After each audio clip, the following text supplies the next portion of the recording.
A nosaltres ens agrada molt, com a gestors del parc,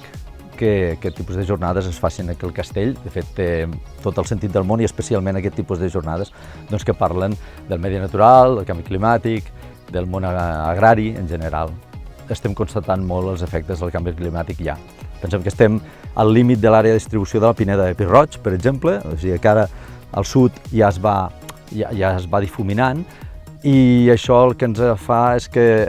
sobretot en les orientacions més al Solell, la pineda de Pi Roig va morint progressivament i va sent substituïda pel roure i per l'alzina. De forma, nosaltres el que estem fent és intentar pal·liar-ho i que sigui una cosa més gradual, i això es fa amb gestió.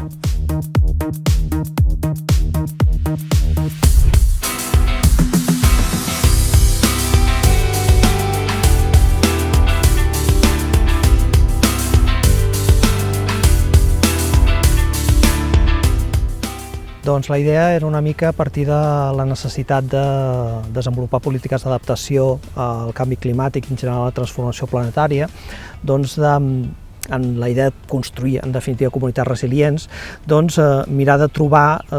mecanismes justos i inclusius per la construcció d'aquestes comunitats, i això d'alguna manera parteix de la necessitat de reflexionar sobre la democràcia i sobre la participació i en última instància arribar a processos que d'alguna manera incloguin tant a les institucions polítiques com a la ciutadania en general, com al tercer sector, com a les empreses, els sindicats, etc., amb la idea de que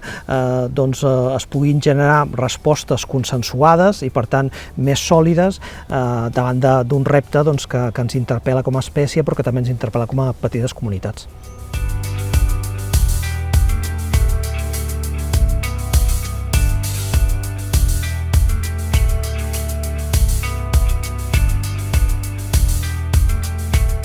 Hem fet unes dinàmiques de grup participatives per intentar copsar el que els participants en aquesta jornada han tingut experiència durant els últims anys en diferents àmbits. Eren 5 àmbits de treball i el que es tractava era de, per una banda, saber com valoraven les coses que s'estan fent, com s'estan fent i quines coses es podrien millorar. Específicament en la meva taula de treball hem parlat de governança, o sigui, era una taula que sortia una mica del que és el projecte Life EcoAdapt, i bàsicament hem parlat de la importància dels Living Labs, de com són importants per posar de manifest experiències que s'hagin pogut fer en territoris que siguin escalables, que siguin reproduïbles en altres territoris,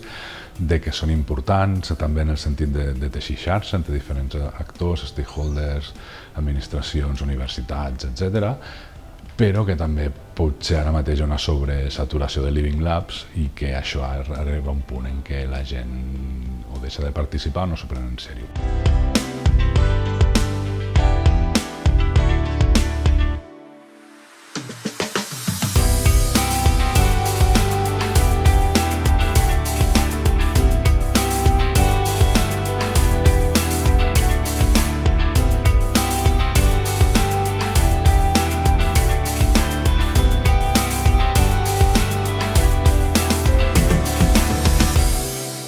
L'objectiu de la diagnosi al final és facilitar els Living Labs al territori de Catalunya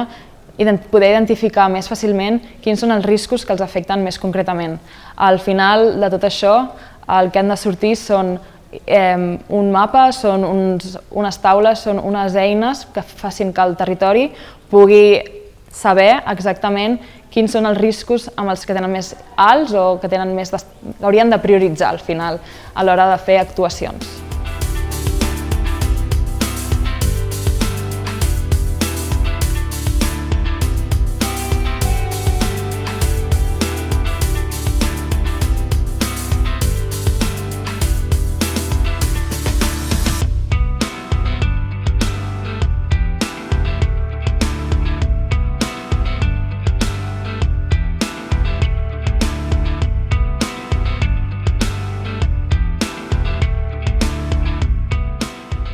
Per un cantó, la diagnosi forestal i l'estratègia de desenvolupament local ens informen de quines necessitats té el territori i per un altre cantó La diagnosi de vulnerabilitat i riscos ens diu quins riscos estan afectant més també el territori. Aleshores, creuem les dues informacions per intentar que les accions que surtin en el projecte estiguin ben enfocades cap a projectes, siguin d'adaptació al canvi climàtic, siguin dirigides cap als sectors que tracta el projecte i siguin també locals. La idea és que en les següents accions ja estiguin implementat com a pla d'acció.